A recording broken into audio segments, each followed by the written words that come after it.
Bonjour à tous. On attend que les gens arrivent et on va commencer d'ici quelques secondes.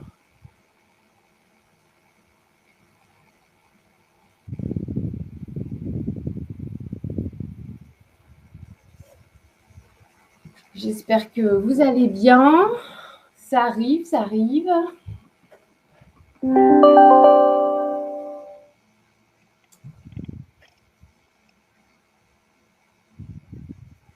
Bon, bah écoutez, je crois qu'on va commencer. Bonjour et bienvenue donc dans ce nouvel épisode de Vérif ton doc. Nous allons passer 30 minutes ensemble. Tout d'abord, je me présente. Je suis Virginie, responsable marketing communication de Chambersign. Et je suis très heureuse d'intervenir de nouveau sur ce webinaire animé par Paxpar dans le cadre de Chambersign Lab. Alors, sont présents avec moi l'équipe Paxpar, il y a Françoise et Valérie.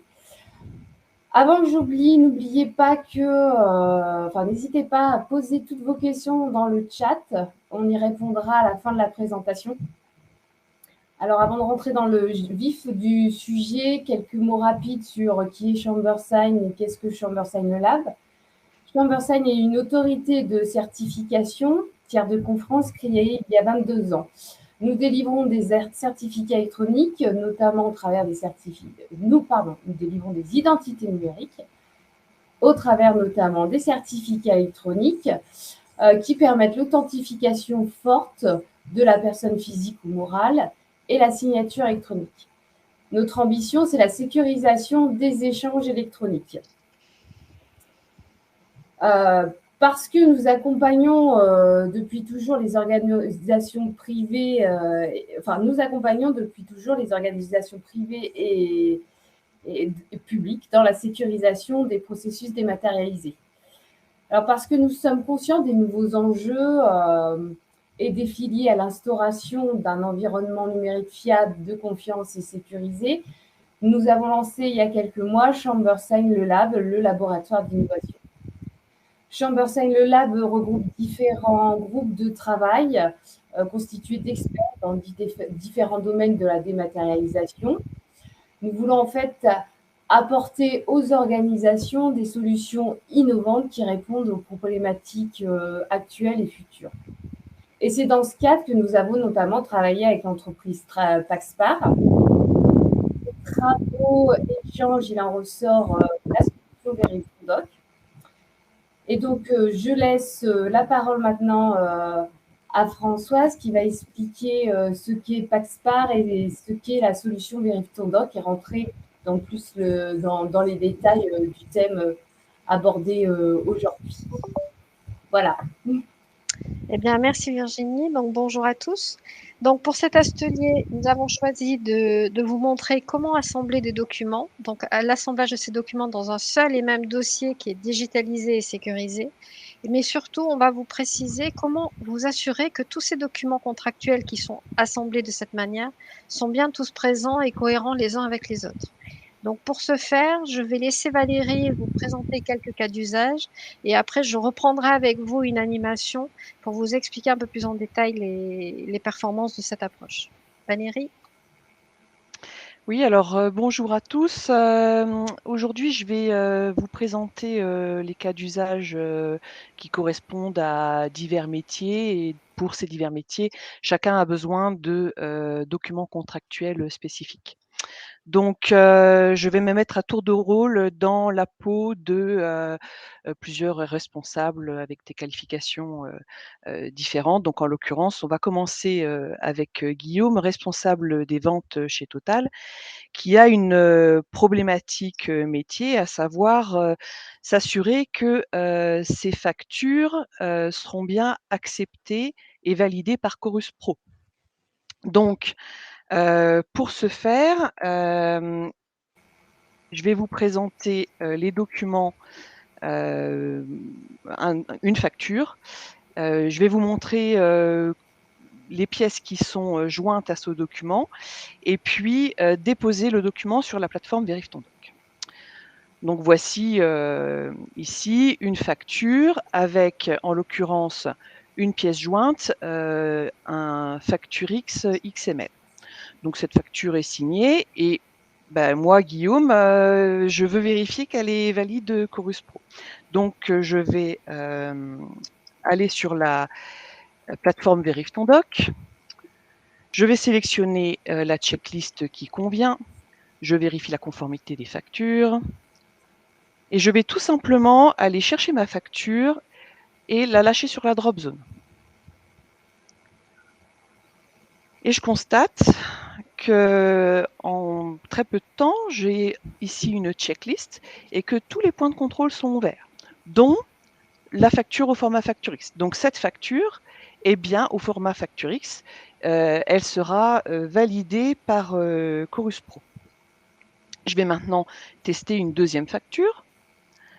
Si on y regarde d'un petit peu plus près, je vois que c'est aussi une facture signée. Voilà. Donc je tente ma chance. Je dépose la facture en question dans la drop zone. Et cette fois-ci, la plateforme indique que cette facture n'est pas au format Facturix. La ligne ici est apparue en rouge, ce qui veut dire que j'ai pas de métadonnées et si je cherche des pièces jointes, j'ai pas de métadonnées. Donc, bien évidemment, il va pas me trouver ni l'identité du fournisseur, ni l'identité du client, etc. Et cette facture sera rejetée par la plateforme Chorus Pro.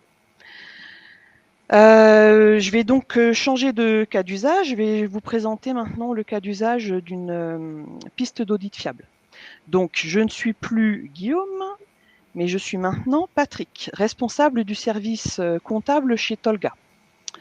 Donc, ma problématique, c'est de savoir, par exemple, si l'IBAN indiqué dans mes factures est bien le mien. Parce que ce que je veux, c'est que les versements soient faits sur mon compte et pas sur le compte d'un tiers. Donc, entre autres, je veux aussi vérifier que les signatures sont correctes, que la piste d'audit fiable est bien complète. Voilà. Donc, je vais aller vous montrer un petit peu à quoi ressemble ma piste d'audit fiable. La piste d'audit fiable, c'est quoi? C'est une facture, donc un PDF a priori simple, mais il est ici augmenté, il est complexe puisqu'ils ont été associés plusieurs pièces jointes, à savoir mon fichier XML puisque j'ai besoin de ce format pour Chorus Pro, mais aussi un bon de commande et un bon de livraison. Si je regarde un petit peu plus près le bon de commande, je me rends compte que ce bon de commande, il a lui-même une pièce jointe, à savoir un fichier XML OrderX. Donc, cette piste d'audit fiable, c'est un document maître et des pièces attachées. Et vous verrez que pour les cas d'usage suivants, le principe sera le même. Je vais maintenant déposer cette facture sur la plateforme. Ah pardon, excusez-moi, il faut que je change de checklist parce que là, il va me vérifier que la facture. Il faut que je sélectionne la piste d'audit fiable. Donc, ce que je veux, c'est vérifier. Voilà, ma piste d'audit fiable. Je sélectionne la bonne checklist et je vais aller drag-dropper mon PDF sur la plateforme. Et alors, très rapidement, ce que je voulais savoir, si tout était conforme sur ma piste d'audit fiable, et a priori, ici, la plateforme m'indique rapidement que j'ai un problème de conformité facture. Si je déroule un petit peu, je peux voir que j'ai un problème de référence facture et que mon article ici pose problème parce qu'il y a une quantité différente entre la facture et le bon de commande ou le bon de livraison. Vous voyez, sur le bon de livraison, il n'y a que 1980 pièces qui ont été livrées. Donc, la plateforme me dit, cette piste d'audit fiable n'est pas conforme. Donc, voilà ma problématique réglée. Je vais donc maintenant vous présenter un cas d'usage différent. Je me mets dans la peau de Françoise, qui est expert comptable du cabinet comptable Vaudan. Donc, sa problématique, moi qui suis Françoise, ma problématique, c'est les nombreux allers-retours auprès de mon client quand je lui demande des justificatifs. Je lui en demande, il m'en donne, je lui demande d'autres documents ou des documents que j'avais déjà demandés et qu'il ne m'a pas fournis. Et je me retrouve donc avec de nombreux allers-retours. Alors pour éviter ce problème, j'ai constitué une demande de renseignement et mon client me fournit des remises de justificatifs. Donc voilà un petit peu à quoi ça peut ressembler. Donc j'ai là une remise de justificatif et on voit qu'à cette remise de justificatif, il y a de nombreuses pièces jointes, dont une précédente remise de justificatif, pardon. Dans cette précédente remise de justificatif, j'ai 3 factures. J'ai également ma toute première demande de renseignement. Voilà, on voit qu'il y a des pièces jointes qui sont au format PDF, mais on en voit aussi qui sont le fichier FEC, par exemple. Donc toutes ces pièces, en fait, sont intelligibles par la plateforme. Ce qui fait que si je dépose maintenant mon document sur la plateforme à la vérification de la demande de renseignement, voir si elle est complète. Je la prends, je la lâche dans la drop zone et j'obtiens la réponse suivante. Alors, malgré toutes les pièces jointes, imbriquées les unes dans les autres en cascade, eh ben, en un clin d'œil, je sais que tout ce que j'ai demandé a été validé et conforme et présent dans mon document. J'ai donc toutes les pièces à disposition et je suis sereine, je ne vais pas continuer les allers-retours avec mon client, j'ai tout ce qu'il me faut. On va passer à un cas d'usage encore différent. Je vais maintenant non plus être expert comptable, mais commissaire de justice, anciennement huissier. Alors ma problématique dans notre cas d'usage ici en tant que commissaire de justice, eh ben, c'est de m'assurer que la lettre de mise en demeure que j'ai rédigée est bien cohérente avec les 2 courriers de relance qui ont été envoyés précédemment. Donc, je vais vous montrer un petit peu à quoi ressemble la lettre de mise en demeure.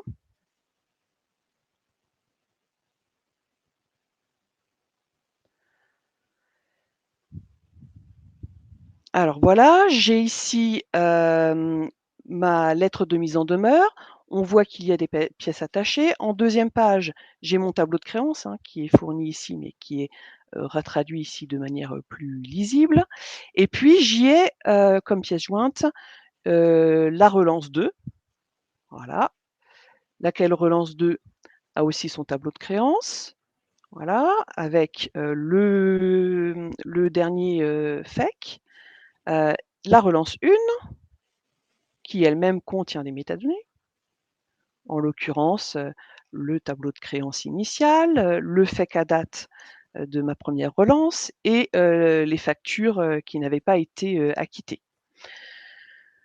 Donc voilà, ce que je veux maintenant, c'est vérifier sur la plateforme que toutes mes pièces sont cohérentes les unes avec les autres.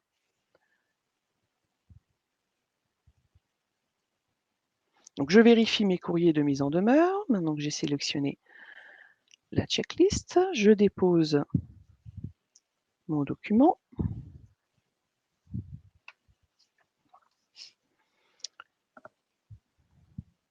Et si on revient sur ma problématique, ma lettre de mise en demeure est-elle cohérente avec les courriers de relance envoyés précédemment? Je me rends compte que dans le cas présent, non, puisque si je veux comprendre pourquoi cette lettre n'est pas correcte, c'est parce qu'il y a le délai raisonnable d'une quinzaine de jours qu'on s'est fixé quand on a travaillé sur la checklist n'est pas respecté.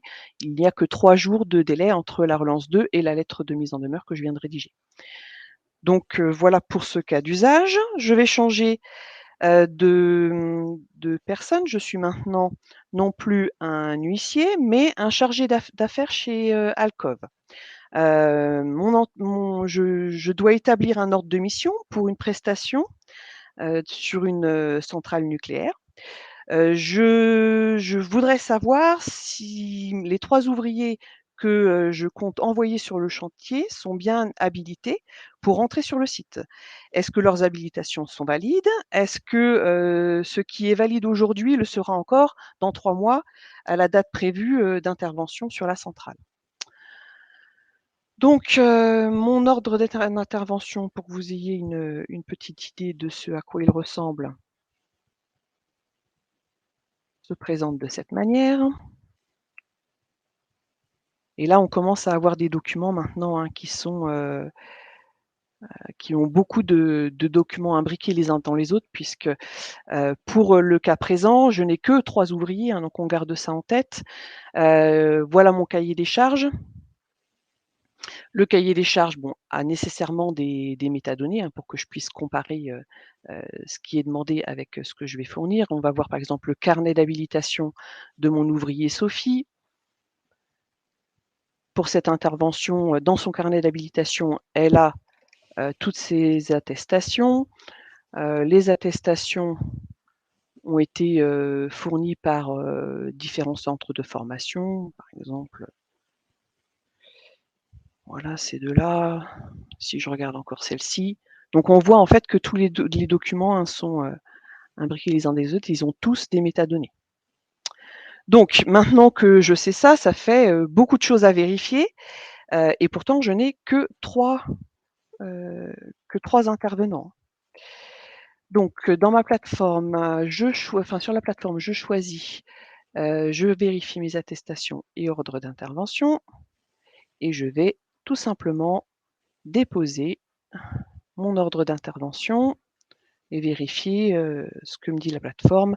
Est-ce que je vais être satisfait de ma demande, à savoir m'assurer que mes ouvriers sont bien habilités pour travailler sur le site. Et je me rends compte qu'il y a un problème au niveau des intervenants. J'ai un problème avec l'intervenant Paul Pignon. Son problème, c'est l'habilitation savoir commun du nucléaire. A priori, la date d'expiration, son habilitation va expirer avant la mission, avant le début de la mission. Donc, c'est très bien. Mon ordre d'intervention n'est pas conforme, mais peu importe. L'habilitation SCN2 de Paul ne sera plus valide à la date prévue pour l'intervention. Il faut juste que je le réinscrive pour un recyclage. Et si ce n'est pas possible, je trouverai quelqu'un d'autre pour le remplacer. En l'occurrence, pour l'instant, c'est vraiment Paul que je veux, donc je vais m'assurer qu'il soit à jour dans ses habilitations d'ici la date de l'intervention. Donc, on appliquera le même principe hein, sur l'utilisation de la plateforme. Chacun les 3 cas d'usage qui viennent, là, je vais vous montrer un petit peu, vous expliquer les situations, mais le principe est le même. Hein, il suffit juste après d'aller sur la plateforme pour vérifier la conformité des documents, mais vous avez a priori compris le principe. Alors, en tant que ici je peux refermer cette page. Si je me mets dans la peau de Jean, responsable d'agence immobilière pour Imo Eiffel, j'ai un dossier de diagnostic immobilier complet. C'est un document de quelques pages récapitulative en document maître. Je vais vous le montrer.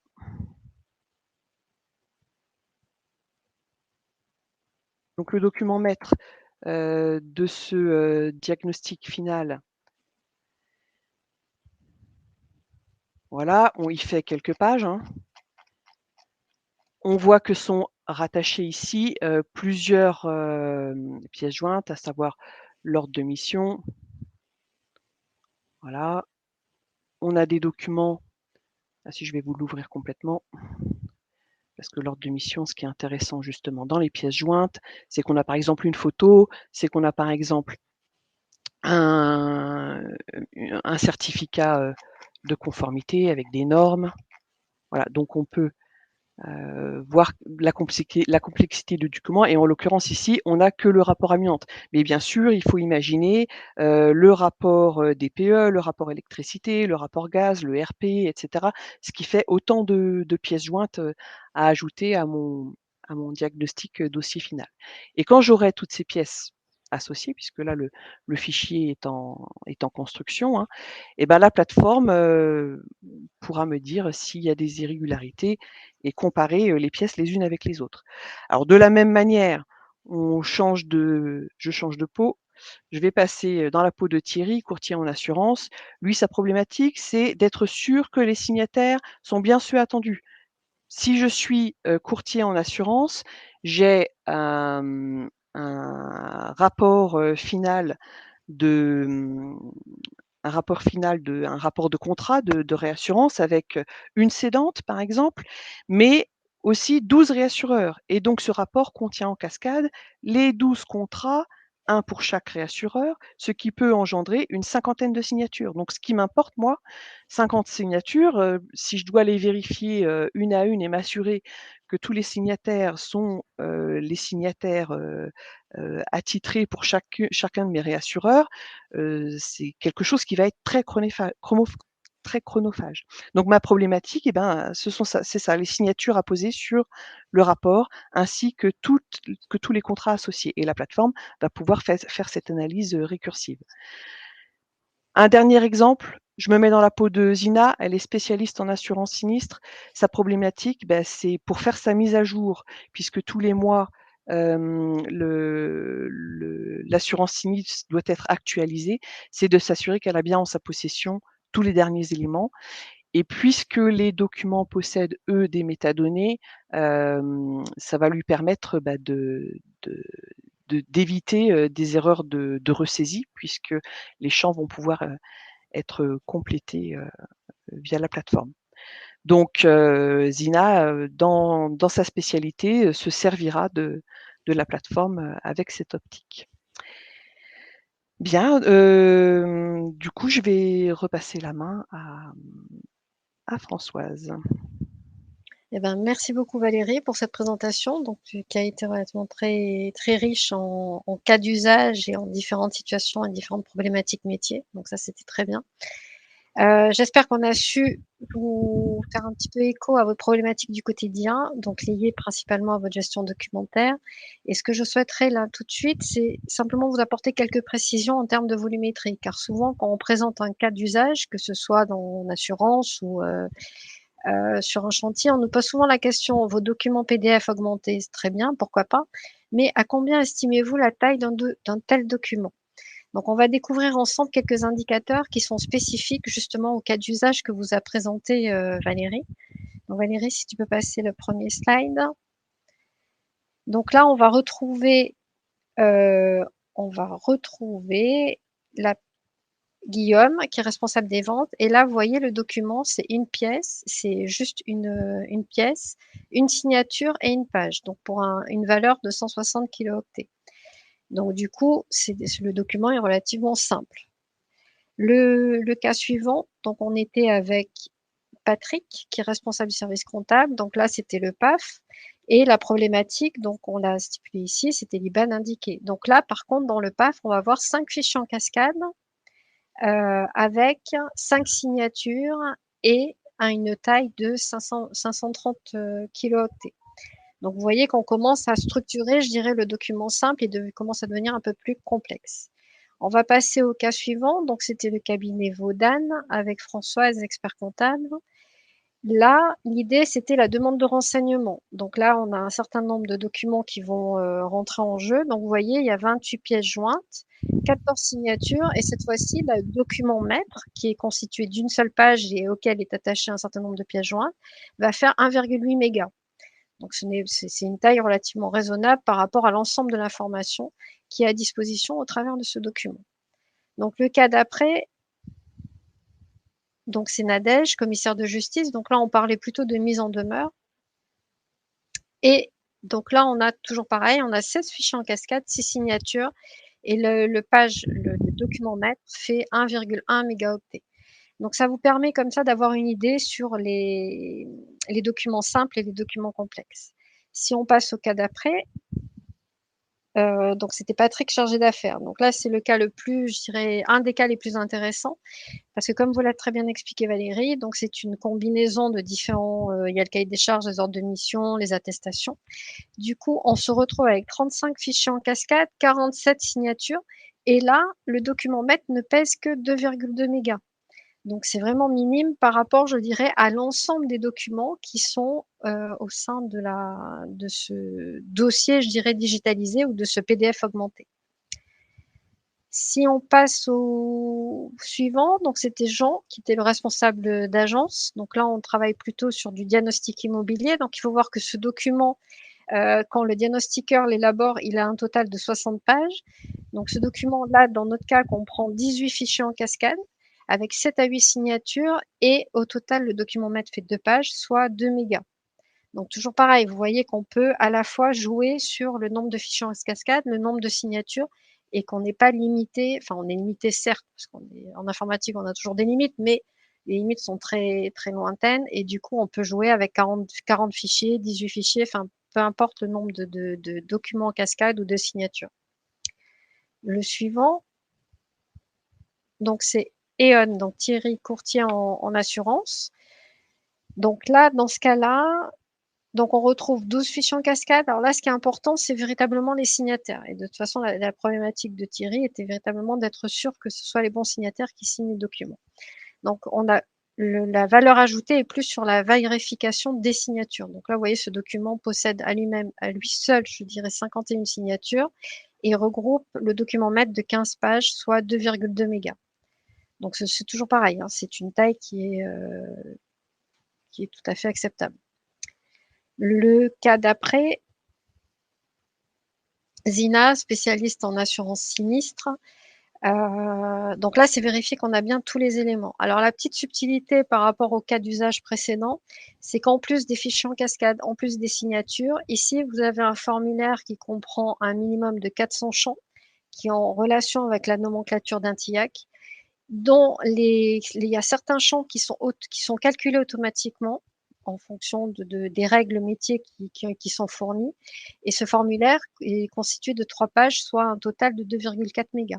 Donc c'est pour vous montrer cet exemple, on l'a mis expressément pour vous indiquer qu'on pouvait également, au niveau d'un formulaire, calculer automatiquement dans ces PDF augmentés. Donc le slide suivant. Donc, on a voulu synthétiser l'ensemble de documents contractuels et vous montrer que ces documents sont souvent interconnectés. Si on prend le périmètre de la PAF, ben on part du bon de commande. À un instant T, ce bon de commande se traduit en bon de livraison qui lui-même se traduit en facture. Donc ici, vous voyez, c'est le minimum requis pour établir une piste d'audit fiable. Vous pouvez aussi vouloir associer une analyse en fonction de l'envoi vers un pays spécifique avec une réglementation associée. En parallèle à ça, vous pouvez avoir un lien directement entre votre contrat et votre déclaration. Donc l'idée, c'est véritablement d'apporter de la valeur au sein du document et non pas dans les systèmes informatiques, mais que votre PDF augmenté, à lui seul, soit autonome et autoportant et qui puisse vous donner le statut dans lequel il se trouve et quels sont les documents qui lui permettent de vivre dans votre écosystème informatique.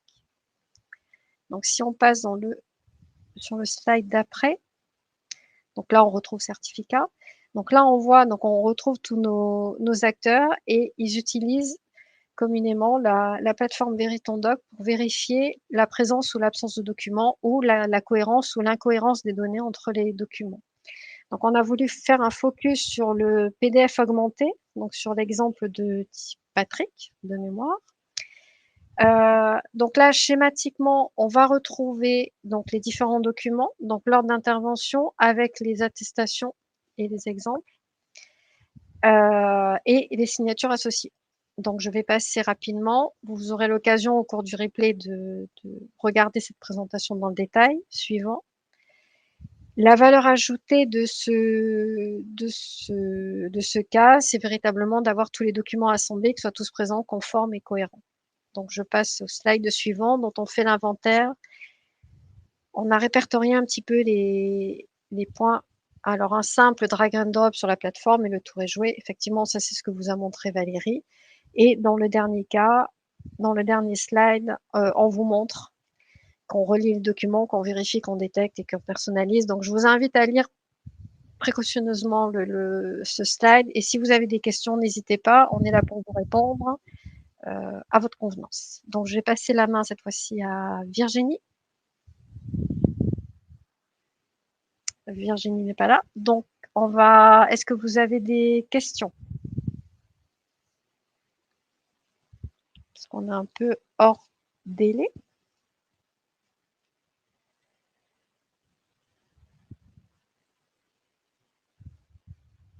Alors, est-ce qu'il y a des questions?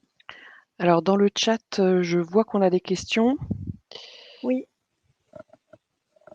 Alors, on a une question de Philippe qui dit: si je veux constituer un dossier qui comporte une multitude de documents avec des extensions différentes, est-ce que je peux le faire avec la plateforme? Alors oui, effectivement, Philippe, c'est tout à fait possible. Je peux rapidement vous le montrer sur la plateforme. Alors, je vous ai montré la partie je vérifie mon document. Mais je peux très bien sélectionner aussi je génère mon document. Et on a travaillé notamment sur la génération d'une piste d'audit fiable. Donc là, je sélectionne la génération d'une piste d'audit fiable. Les documents dont j'ai besoin sont hop là, pour commencer en document maître une facture. Donc je viens déposer ma facture. Éventuellement, je vais avoir besoin de prouver à l'aide d'une photo quelque chose. Donc je vais ici mettre un document d'une autre nature qu'un PDF, en l'occurrence un fichier PNG. Et puis je vais ajouter mon bon de commande et mon bon de livraison.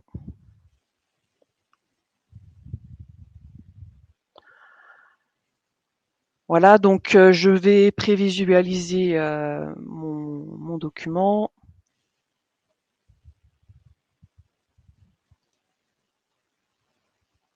J'ai bien ici une facture. Voilà. La plateforme, ce qui est intéressant, c'est que quand je choisis de finaliser, je vais signer avec mon certificat ChamberSign. Donc je finalise. Il va me générer mon document avec les pièces jointes. Donc si je vais récupérer mon document dans mon téléchargement, voilà, je vais obtenir ce document-là. Hop, je vous le rebascule. Donc on a bien ici ma facture signée avec en pièce jointe le PNG que j'ai mis, mon bon de commande, mon bon de livraison, et puis c'était une facture au format FactureX. Donc j'ai bien ma facture à laquelle ont été combinés les éléments que j'ai déposés dans la ligne de fabrication de génération de mon PDF. Donc oui, Philippe, on peut effectivement, grâce à la plateforme, aussi générer certains PDF complexes. Pas de souci. Est-ce qu'il y a d'autres questions? Alors, il y avait une autre question. À quoi sert un certificat dans l'opération de signature électronique? On peut peut-être passer la main à Virginie. Virginie, mais on ne t'entend pas, Virginie. Virginie. Les joies du direct, en fait, ça m'avait viré du live. Oui, on a vu. Alors, à quoi sert le certificat électronique? En fait, le certificat électronique permet plusieurs choses. Ça permet de garantir que le document qui est signé avec le certificat électronique est intègre, il n'a pas été modifié, d'en garantir l'authenticité et surtout l'engagement du signataire. En fait, les certificats ShamberSign sont des véritables identités numériques. Pourquoi? Parce qu'on respecte différents process, des vérifications, etc. En tant que tiers de confiance, on s'engage quant à l'identité numérique qu'on délivre. Les certificats électroniques sont fournis pour la plupart sur des supports USB qui sont remis en main propre aux propriétaires pour qu'on soit sûr que l'utilisateur et celui à qui on a remis. Donc tout ça crée une chaîne de valeur et l'intérêt de signer avec un certificat électronique d'une autorité de certification. Voilà. Ok, donc ça répond aussi à la question et pourquoi c'est mieux un certificat Chambersign qu'une signature DocuSign, par exemple. Tout à fait, parce que nous, dans nos process, on vérifie de visu. Enfin, déjà, il y a nos opérateurs sont formés pour détecter les fausses pièces d'identité, les fausses justificatifs, etc. Il y a une réelle formation dessus qu'une machine, bien évidemment, ne peut pas forcément faire. Alors, je ne dis pas que c'est pas bien, mais c'est moins poussé. Et il y a la remise en face à face après le contrôle. Quand on a des signatures délivrées par un code SMS sur le téléphone, rien ne dit que c'est que mon voisin n'a pas pris mon téléphone pour pouvoir usurper mon identité. Ok, Valérie, je te laisse conclure. Alors, ben oui, je vais vous, excusez-moi, tac tac, je vais vous montrer ça tout de suite. On a donc on va vous remercier pour votre présence à tous, et puis on a un prochain webinaire qui est prévu le mercredi 13 mai, le jeudi 18 étant férié. Voilà, ce sera donc le mercredi 17 mai à 16h. Et la problématique soulevée, ce sera de comment m'assurer que ma facture est compatible Chorus Pro. Voilà, donc spécifique aux factures électroniques en l'occurrence. Voilà, bah écoutez, merci à tous pour votre présence, et puis on se retrouve dans un mois. Bonne fin de journée à tous. Merci beaucoup. Au revoir. Au revoir. Au revoir.